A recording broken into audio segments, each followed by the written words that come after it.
Vincent Philippe, en 1000 SBK l'an passé, est revenu en super sport. Et il nous en parle.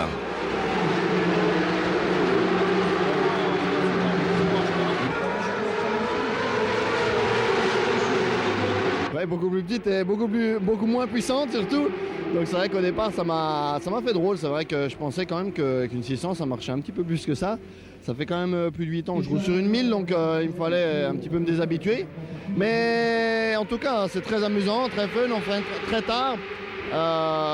Voilà, la moto, on vient de la recevoir il n'y a pas très longtemps. On a fait seulement 4 heures d'essai avant cette course. Donc c'est sûr qu'on est un petit peu juste en essai et en développement. Le châssis est excellent, ça c'est une certitude. Le matin, je peux vraiment m'exprimer à 100%. L'après-midi, c'est un petit peu plus dur, donc j'étais un petit peu soucieux là, pour la Super Pole. Cette Super Pole en 600 d'ailleurs est une nouveauté de la saison. Sur les 8 meilleurs temps des 600, Vincent Philippe terminera en 6e position à 5 dixièmes de Denis Bouin, revenu à la vitesse après ses nombreuses victoires au Dark Dog Moto Tour. Dans l'équipe Suzuki, Dominique Mélian, le patron de l'endurance, est aussi dans les stands. Freddy Forest, seul représentant officiel Suzuki en SBK, est lui aussi présent avec une moto qu'il va falloir améliorer si on veut jouer devant. On avait pas mal d'objectifs, on les a pas faits. On a un problème sur l'avant, on ne trouve pas, on essaye et pourtant c'est la même moto que l'année dernière. On a une évolution de fourche, on ne sait pas, peut-être que c'est ça. On n'arrive pas à comprendre, il y a un problème de l'avant et ça ne nous fait pas rouler plus vite et on stagne et on est vraiment très loin, quoi.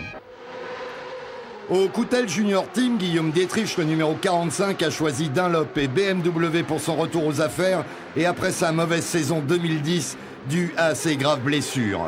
Il va mieux et sa BMW S1000 RR, l'une des 14 machines de la marque engagées cette année, a l'air de vraiment bien lui convenir.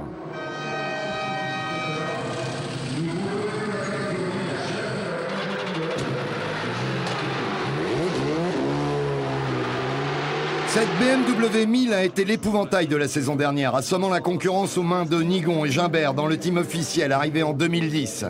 Beaucoup de pilotes ont donc porté leur choix sur cette moto. Chez Education Racing Team, on retrouve Jonathan Hart, ex-Honda, sur cette BM en compagnie d'Alexandre Perrault et de Yanni Todisco.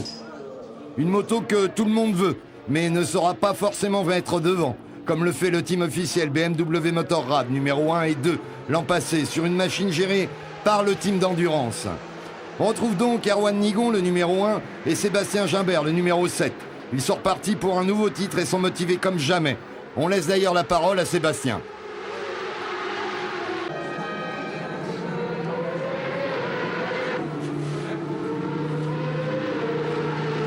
On a changé d'équipe cette année, on est passé chez BMW Motorrad et managé par Pascal Hérisson et supervisé par Michael Bartolemi, donc c'est une super équipe, moi je suis super content. Michelin a super travaillé sur les pneus, BM on repart d'une feuille blanche donc il faut se réadapter, on a très peu roulé, on est parti rouler seulement 2 jours avec la moto, donc aujourd'hui on va dire qu'on est quand même relativement satisfait d'être encore là, même si pour nous, jusqu'à maintenant, on pensait que ça allait être plus difficile pour nous.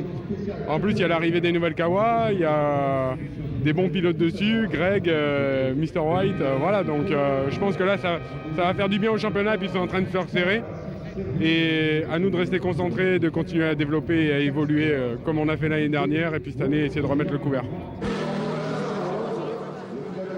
Erwan Nigon, champion en 2010, nous parle lui de ses objectifs pour la saison qui démarre. Je suis champion de France en titre, il faut défendre le numéro 1. Même si c'est pas mon numéro préféré, je tiens à le garder quand même, donc c'est important pour moi. Qui est-ce que vous craignez le plus? Évidemment, mon coéquipier, Sébastien Gimbert, coéquipier et ami dans la vie. Sébastien Gimbert qui effectuera d'ailleurs un très bon essai, s'adjugeant la pole, la super pole et une victoire de manche. Et en effet, il faudra le craindre cette année, même si chez Kawasaki, avec la nouvelle ZX-10R, on a l'arme pour répliquer au constructeur allemand. Avec Julien Dacosta qui a été rejoint par Grégory Leblanc, champion Supersport 2010 sur la même marque, on fait le point. Nouvelle moto qui est arrivée assez tard, comme chaque fois, on le sait. Donc là, on doit être à la 3e sortie seulement de la moto. On en apprend tous les jours et bon, on a vu que c'est de suite plus rapide que l'ancienne génération.